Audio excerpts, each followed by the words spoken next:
The chandelier in the Hartwell family estate had not been dusted in years, but it still caught the morning light and threw it across the long mahogany table where 11 people sat waiting to become rich. Clara Hartwell sat at the very end of that table, in the chair closest to the door, with both hands folded over the swell of her belly. She was 8 months pregnant, 26 years old, and wearing the only dress she owned that still fit. It was gray. Everyone else was wearing black, the expensive kind, the kind that looked like grief but smelled like new money. Nobody had saved her a proper seat. She had taken the chair by the door because it was the only one left, and because part of her had always understood that in this family she was the one closest to the exit. At the head of the table sat Mr. Abernathy, the family lawyer. He was an old man with careful hands and a leather folder he had not yet opened.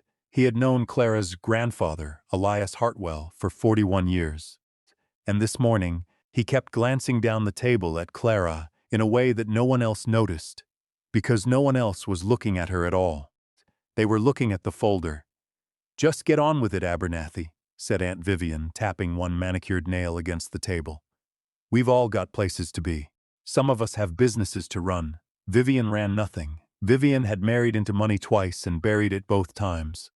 But she said things like that because in the Hartwell family, the person who spoke the loudest was assumed to be the person who deserved the most. Mr. Abernathy opened the folder. "As you know," he began quietly, "Elias Hartwell passed 3 weeks ago, at the age of 83. This is the reading of his last will and testament, prepared and signed in my office, witnessed and notarized, and legally final.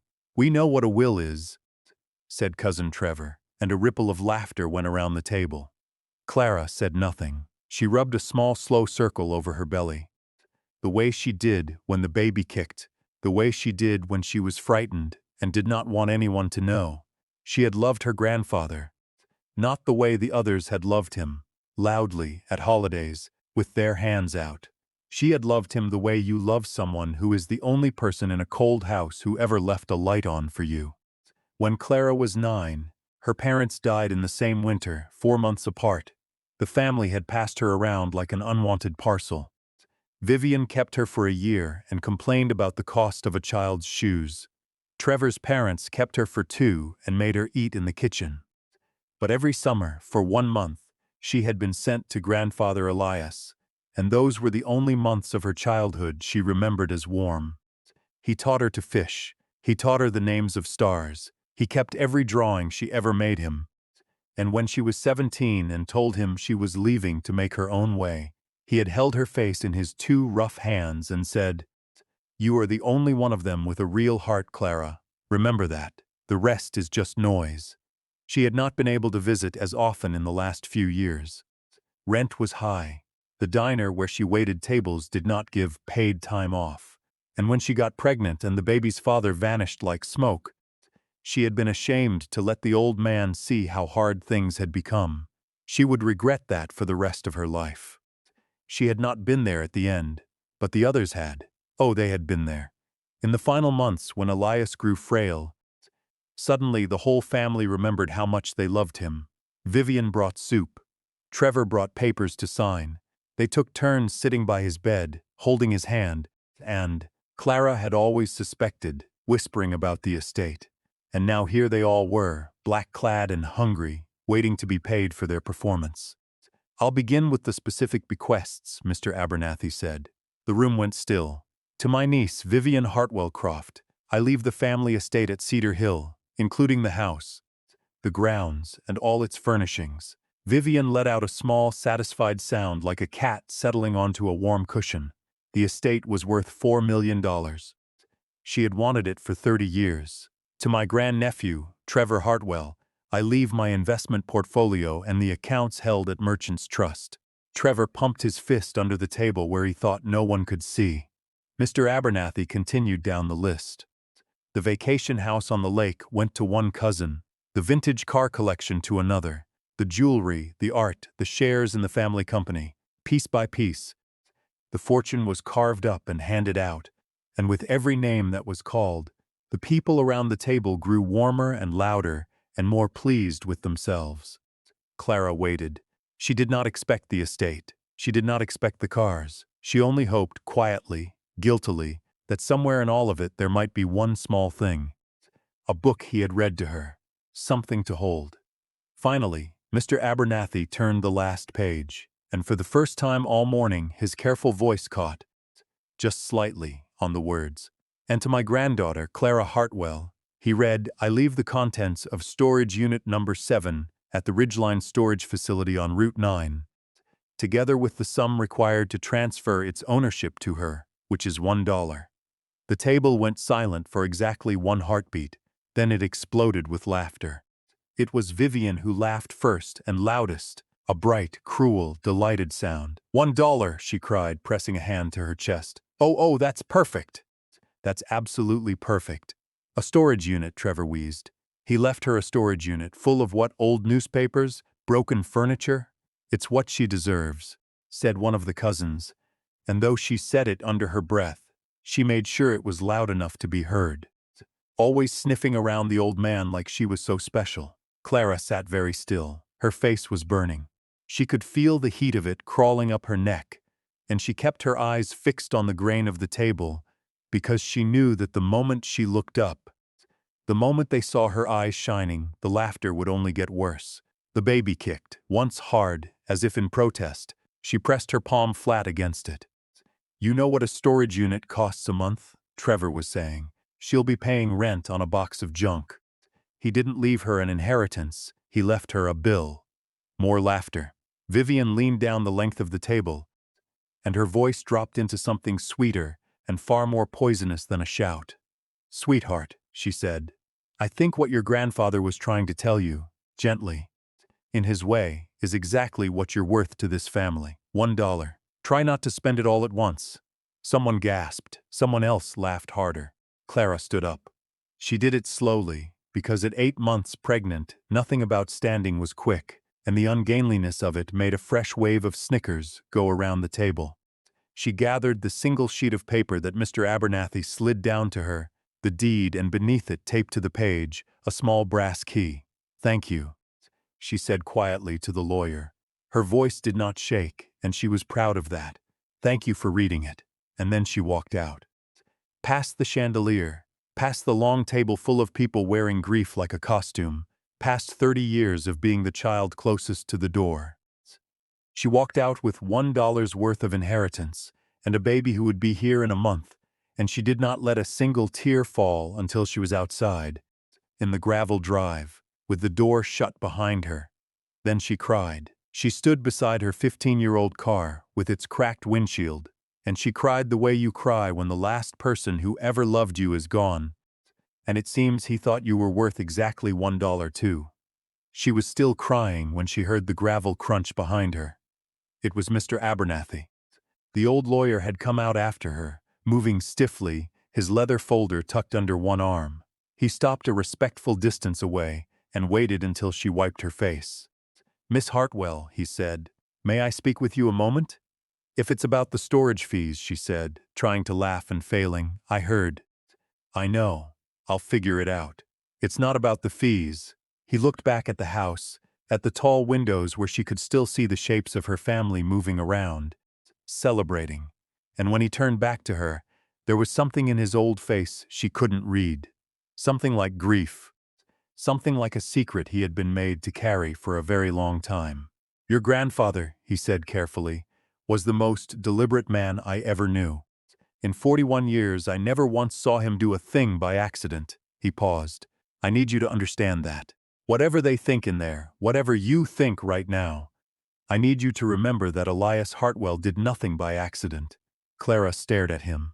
He made me promise something, Abernathy went on, the last time I saw him. He made me promise that when the laughing stopped, and he knew there would be laughing, I would tell you one thing myself, in person, away from them. What thing? The old man's voice was very gentle. Go and open the unit, Clara. Go soon, go alone. And take your time inside. Don't rush. He said you would understand when you saw it. He hesitated, and he said to tell you. The rest is just noise. Clara's breath stopped in her chest. The rest is just noise. The exact words he had said to her at 17, with her face in his two rough hands. Words no one else in the world could have known. She could not sleep that night. She lay in her narrow bed, in her narrow apartment above the laundromat, with one hand on her belly and the deed on the pillow beside her, and she turned the lawyer's words over and over in the dark. The rest is just noise. Grandfather had planned this. Whatever waited in that unit, he had chosen it for her, chosen it on purpose, chosen it while the rest of the family circled his bed like they circled everything of value. She thought about the way they had laughed. And for the first time since the will was read, underneath the shame, she felt something small and stubborn begin to burn. She would go. Not because she believed there was treasure, she was too tired and too poor to believe in fairy tales, but because it was the last thing he would ever ask of her, and she had failed to be there at the end, and this at least she could do. She could go and open his door. The Ridgeline storage facility sat 40 minutes out of town, on a lonely stretch of Route 9 where the strip malls gave way to scrubland, and the mountains sat blue and distant on the horizon. It was the kind of place people drove past 1,000 times without ever wondering what was inside. Rows of low corrugated metal buildings behind a chain-link fence, each one lined with identical roll-up doors, each door a number. She arrived just after 9 in the morning. The man in the front office was young and bored, and did not look up from his phone until she slid the deed across the counter. "Unit 7, she said. "I think it's mine now. There was a transfer." He glanced at the paperwork, then at her, then at the belly, and something in his bored expression shifted. "Hartwell," he said. "You're the Hartwell, yes? Huh." He set down the phone. "Old guy paid the rent on that unit 15 years in advance. In one go. We got a note in the system. Nobody's allowed to touch Unit 7. Nobody's allowed in. Rents paid clear through 2031. He shook his head slowly. 15 years. We always figured there was a body in there or something. He caught himself, glanced at her belly again, and colored. Sorry. That was sorry. Clara's heart was beating very hard. 15 years, paid in advance. Her grandfather had rented this unit and sealed it when she was 11 years old, when she was a frightened child, eating dinner in Trevor's kitchen. He had been planning this, planning something for 15 years. "Can I go in?" she asked. The young man handed back the deed. "It's yours, lady. Row C, all the way at the end." The walk down Row C was the longest walk of Clara's life. Her sneakers crunched on the gravel. The morning sun beat down on the metal roofs, and the whole row shimmered with heat, and the only sound was the distant drone of the highway and her own uneven breathing. Unit 1, Unit 2, the numbers ticked past. Her hand found her belly, that old habit, and the baby was quiet now, as if it too were holding its breath. Unit 7 was at the very end of the row, in the corner, a little apart from the others. Its door was faded green. The lock was an old heavy padlock, the brass gone dark with age. Clara took the small key from her pocket, the key that had been taped to the deed, the key her grandfather had chosen for her. And her hands were shaking so badly, she dropped it twice in the gravel before she got it into the lock. It turned with a click that seemed enormously loud. She pulled the padlock free. She gripped the handle of the roll-up door, and for a moment she simply stood there, forehead nearly touching the warm metal, and whispered, "All right, grandfather, all right, I'm here. I'm sorry it took me so long." Then she heaved the door up, and it rattled toward the ceiling, and the daylight poured into storage unit number 7 for the first time in 15 years. At first, she didn't understand what she was seeing. It was not junk. That was her first disorienting thought. There was no broken furniture, no mildewed boxes, no old newspapers. The unit was clean, immaculate even, and it was arranged with the same deliberate care Mr. Abernathy had described, everything placed exactly where her grandfather had wanted it placed, waiting 15 years for the only person he trusted to see it. Directly ahead of her, in the center of the floor, sat a single wooden chair, and on the chair was an envelope with her name on it in her grandfather's handwriting. She went to it slowly. She lowered herself into the chair, one hand under her belly, and she opened the envelope with trembling fingers, and she began to read. "My dear Clara, if you are reading this, then I am gone, and the laughing is over, and you have come here alone the way I asked. Good girl. You always were the only one who would actually come, I have to tell you some things, and I have to tell them in order, so be patient with an old man one last time. First, I know what they said to you at the reading of the will. I knew exactly what they would say, because I have watched them say cruel things to you your whole life, and I was too much of a coward, too worried about keeping the peace in that poisonous family to stop them. That is my great shame. I am stopping it now. I am stopping it from the grave, which is the only place a coward finds his courage. Second, the $1 was not an insult. The $1 was a lock. If I had left you money outright, they would have contested it, tied it up in the courts for 10 years, bled you dry with lawyers until you gave up. So I left you a worthless storage unit for $1, and I made it so boring and so small that not one of them would ever bother to look inside. Their greed made them stupid, Clara. It always did. They fought over the house. They never once asked what was in the box. Third, and now you may want to stand up, because I have a feeling you're sitting in that chair. Clara let out a sound that was half a laugh and half a sob. She stood up, looked behind the shelving unit against the far wall. The letter continued. Move the gray blankets. Everything I truly had, everything I hid from them across 40 years, everything I meant for you, is there. It is yours now, and it is real, and no one living knows it exists but you and old Abernathy, who is the only honest man I ever met. Take your time, then call him. He will know what to do. I am sorry I was not braver while I was alive. I am so proud of the woman you became with no help from any of us. Be a better parent to that child than this family ever was to you. I know you will.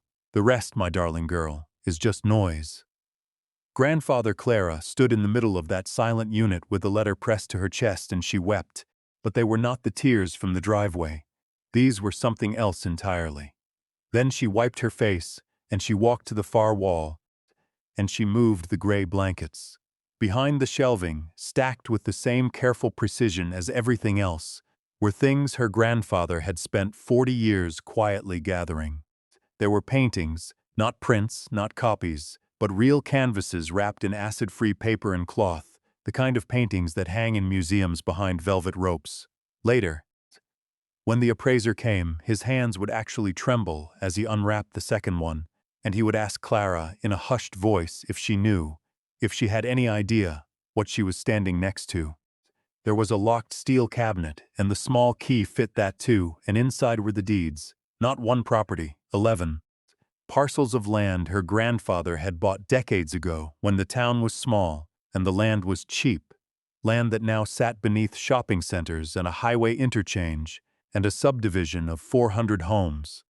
Land the family had no idea he still owned, because he had bought it under a company name none of them recognized, and left the shares of that company in a sealed envelope to Clara. There were gold coins in a heavy wooden case, catalogued by hand. There were bonds, bank certificates, a ledger 40 years thick, written in her grandfather's slow, careful hand, recording every quiet decision of a lifetime, spent building something in secret for a granddaughter who had not even been born when he started. And there was a photograph, framed, standing alone on the top shelf where she would be sure to find it. A summer photograph of a 9-year-old girl holding up a fish she had just caught, laughing, and beside her an old man laughing too. The only two people in that whole cold family who had ever really loved each other. When the appraisers and the lawyers were finally finished, when every painting had been authenticated, and every deed recorded, and every account traced, Mr. Abernathy sat across from Clara in his office, took off his glasses, and told her the number. The contents of storage unit number 7, purchased for $1, were worth just over $80 million. Clara did not scream, she did not faint. She sat very still with her hand on her belly, and after a long moment she asked the only question that mattered to her. Did he suffer? At the end? The old lawyer's eyes filled. No, he said. He went peacefully. And Clara, the last thing he did, 2 days before he died, was ask me whether the rent on Unit 7 was paid through. It was the last thing he ever worried about. He wanted to be sure the door would still be locked, and the key would still be yours, no matter how long it took you to come. The family found out the way small, greedy people always find out, sideways and too late. It was Vivian who heard it first, At a charity luncheon she could no longer really afford, from a woman whose husband sat on the board of a museum. The Hartwell acquisition, the woman said. Extraordinary. That young pregnant girl, the granddaughter. Apparently the old man left her the most remarkable private collection anyone's seen in years. 80 million, they're saying. Can you imagine? And out of a storage unit, of all places, Vivian set down her fork very slowly. The phone calls started that afternoon. Clara let them go to voicemail, all of them. Vivian's, honeyed and desperate. Trevor's, blustering and then wheedling. The cousins, full of sudden warm memories of how close they had all always been. She listened to every message once. Then she called Mr. Abernathy and asked him to send a single reply, the same to each of them, in writing, on his letterhead. Ms. Hartwell thanks you for your congratulations. She has reviewed the terms of her grandfather's estate and finds them entirely clear. She wishes you well with your own inheritances, that was all. No cruelty, no gloating. She had discovered that she did not need it, that the sweetest revenge was not to become like them, but to simply, finally, close the door. There was one more thing in the ledger, though, that Clara acted on quietly and told no one about. Among her grandfather's 11 parcels of land was the very ground the family estate sat on. The mansion Vivian had won at the reading of the will. The house was Vivian's, but the land beneath it, the old man had never sold. It had come to Clara with everything else. She could have evicted her. The lawyers confirmed it. She held the ground lease, and Vivian's grand inheritance was, in the end, a beautiful house sitting on land that belonged to the pregnant waitress they had laughed out of the room. Clara thought about it for a long time, and then she did something her grandfather, she believed, would have understood. She let Vivian keep the house. She signed the land over to her, free and clear, and she sent it with a short note in her own handwriting. The rest is just noise, Clara. Because she could afford to. Because she was not the child by the door anymore. And because the only person whose opinion had ever mattered had already told her, twice, exactly what she was worth, and it was not $1, and it never had been. Her daughter was born 4 weeks later, on a bright cold morning, in the best hospital in the state, with no one in the waiting room who had ever mocked her, and no one holding out their hand. She named the baby Eleanor, for the old man who had left a light on in a cold house. Clara did not buy the mansion life she could have bought. She bought a small warm house near the lake where her grandfather had taught her to fish, with a room full of morning light for the baby, and she hung the framed photograph of the girl and the old man and the fish where she would see it every single day. And every summer, when Ellie was old enough, Clara took her out onto that same lake in a small boat and taught her the names of the stars and told her about a great-grandfather she would never meet. A deliberate man who did nothing by accident, who spent 40 years in secret, making sure that the one person in the family with a real heart would never again have to sit closest to the door. The mansion, the family, the laughter at the long mahogany table. In the end, it all faded into exactly what he had always said it was, just noise. The stories shared on this channel are fictional and created purely for entertainment purposes. Any resemblance to real events, people, or places is purely coincidental.